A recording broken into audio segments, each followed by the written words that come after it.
Sa mga kabistak, mayong buntag sa tanan. Kung ano yung giluto na ako karon, steam fried talong. Yun, hiniwa ko na siya ng landahan lang. So, nasa mga 2 kilo siguro yung talong na yan. Yan. Tandaan lang kasi baka masugat tayo. Mahirap na pag nasugat yung kamay natin. Yan ang puhunan natin. Yun. Marami pa kaming gagawin mamaya. So, yan. Iniwa ko na at ang dami rin kaming paluto mamaya pa siguro kasunod. Tapos sunod, iniwa ko na rin yung sitaw para sa ano yan, gulay sa sinampalukang chicken. So, hindi ka nakabili ng labanos. Pinalit ko na lang ay pichay bagyo. Yun, ginawa ko yung sa gitna, tapos yung unahan para naman yun sa chapsuy mamaya nakaluto.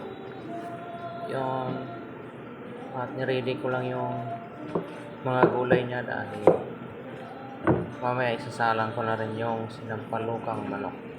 Yun, dahan-dahan lang yung hiwa. Yan, tapos tinanggal ko lang yung dulo, sabay hindi ko na sinama yon kasi pangit tingnan.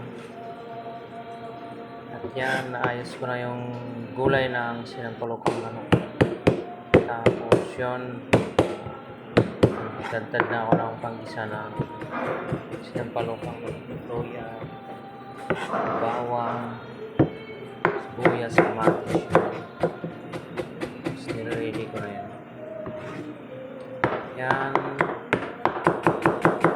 dahan ko lang para pag ready na lahat yan, sabay-sabay ko na silang isasalang. Yan, yan mga kabisdak, yan po ang ginagawa namin sa kusina pag umaga. So, solo kusinero lang ako, akin lahat, hiwa, luto, lahat yan. Tapos mamaya pa mag-serve pa ako kasi konti lang naman yung pinapakain namin, nasa mga 80 person lang sila araw-araw.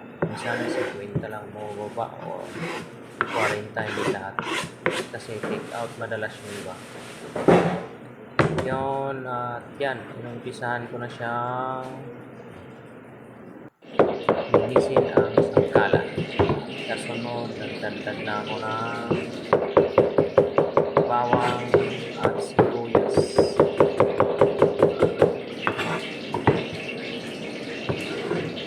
Para naman yan sa pork piganillo. Yan, nakasalang na sila lahat. Inantay ko lang at sinangkot sa yan. Nilagay ko na yung mga sahog sa sinampalukang manok na iba. Halo-halo lang. Dahan-dahan lang tayo. Umaga pa naman. Yun, yan ang ginagawa ko mga kabisdak. Pag nagluto ako, solo lang. At yan ay 5 ulam lang ang luto ko. Kasunod yan, paluto naman 40 packs. So yan, pinirito ko na yung talong. Yun yung talong na steam fried talong. Yan, giniling yun. Pork pigadillo, giniling. Yan. So, hintayin na natin silang masangkot sa at pagkatapos lalagyan natin yan sila ng pantimpla mamaya. Lahat yan. Yun. At dahan-dahan lang mga kabistak para hindi tayo mapaso o masugatan. At yan yung pangsahog sa pork pigadillo giniling. Pineapple chunk yan, 2 can para masarap ang lasa niya. Yun. Tandaan lang yung stop kasi para hindi tayo masugatan. Yan. So, yan mga bistak, kung gusto yung maging kusinero, yan. Ang pinakamahirap na trabaho talaga. Mainit. Sakit sa kamay. At mausok. Lahat nandyan na. Mamantika. Madalas mapasok ka, masugatan ka. Kasi minsan pag nagmamadali ka, yan, tinimplahan ko na yan. Lahat yan, sinabay-sabay ko na. At yung talong, inantay ko lang din na mag golden brown, tatanggalin ko yun mamaya. So, ayan mga kabistak. Pag tagaluto ka, mahirap na trabaho. Yan, dahan-dahan lang. Maging okay rin yan lahat mamaya at maluto rin yan lahat. So, yan mga kabistak. Nilagyan ko na sila ng timpla lahat. At yan naman tambakol, fried tambakol, ready ko na. So ginilitan ko yung mga buntot kasi malalaki. Lagyan ng gilid para mabilis maluto. Yun. Dahan-dahan lang. At pagkatapos timpla natin siya ng lemon para matanggal yung lansa niya, or iba naman kalamansi, pero mas masarap pag lemon kasi mag-iba ang lasa niya, mabango at iba yung texture ng pag pumasok sa laman yung lemon, mas mabango at mas masarap. Tapos lagyan na ng paminta, salt and pepper. Yan. Tapos kung anong gusto nyo, kung masarap, magic sarap, or ginisa mix, mamili po kayo. Mas madalas kami gumagamit or ginisa mix, only yung chicken powder yan. Pero mas masarap yung chicken powder. Kakaiba. So yan, tinimplahan ko na yan. At maya maya, iprito ko na rin yan pagkatapos doon sa pinarahin ko na talong. Sabay-sabay ko na yan kasi nagmamadali ako dahil meron pa akong lutuin sunod, pork menudo and chop suey para yan sa 40 packs na paluto. Yan, walang humpay ako dyan, tuloy-tuloy yung ginagawa ko. At yan, tinanggal ko na yung talong na pinrito, tapos salang ulit kasi marami yan, bali dalawang salang yan. Lahat yan laging i-ready mo para sunod-sunod na siya pagkakasunod. Lahan na ayusin para i-display na siya. Yan, lahat yan sama ko yung pangalawang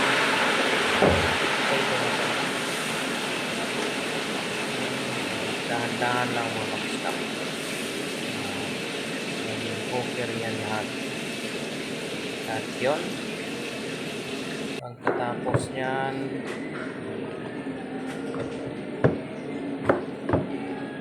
ayun na,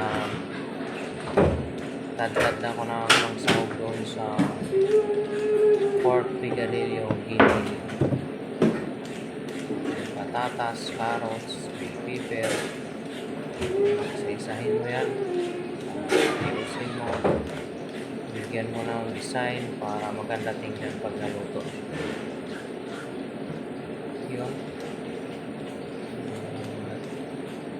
Pag solo flight ka na kusinero, yun, mahirap talaga sa iyo lahat. Wala kang tagahiwa, ikaw ang hiwa lahat. So, okay rin naman kasi hindi naman karamihan yung luto. Madalas luto rito, anim na ulam lang, tapos yung iba na short order. Marami kami short order, all day breakfast, kusino, langganisa, tapa, tapos meron din kami Hungarian burger,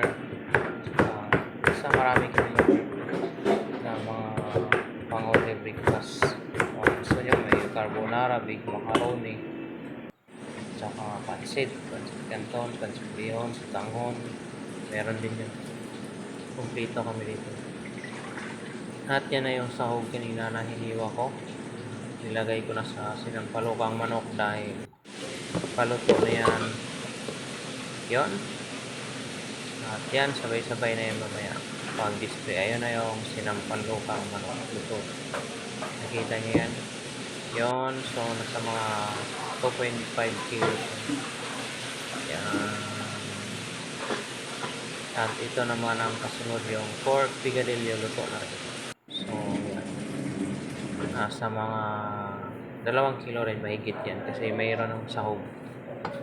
At yun ang fried tambakol. So, yun. Good na lahat. At sabay-sabay sila naluto. Dahil sinabay-sabay ko rin salang. At yun, gagawa na tayo ng pangsahog doon sa steam fried talong. Yan, sibuyas lang at saka maraming bell pepper. O wala siyang sahog na baboy. Yun, hiwain mo lang siya ng ganon. At pagkatapos nyan, hiwa, sabay igisa mo siya at lalagyan mo siya ng Sprite and oyster sauce, konting sugar at pangtimpla na pangpasarap yan. Either ginisa mix o magic sarap. Ayan yung Sprite. So hindi na ako naglalagay ng tubig dyan. Sprite lang yung nilalagay ko. Halo-haloin ko lang yung ginisa ko. Halo-halo na yun doon. So wala siyang bawang. Bell pepper lang at sibuyas. At yung talong naman nakaprito na yun. Pagka okay na yung sauce, nalaputan na good na yun. Sabay ilagay mo yung talong doon. At pwede na rin siyang i-display yun. Pang-timpla ka, oyster sauce lang.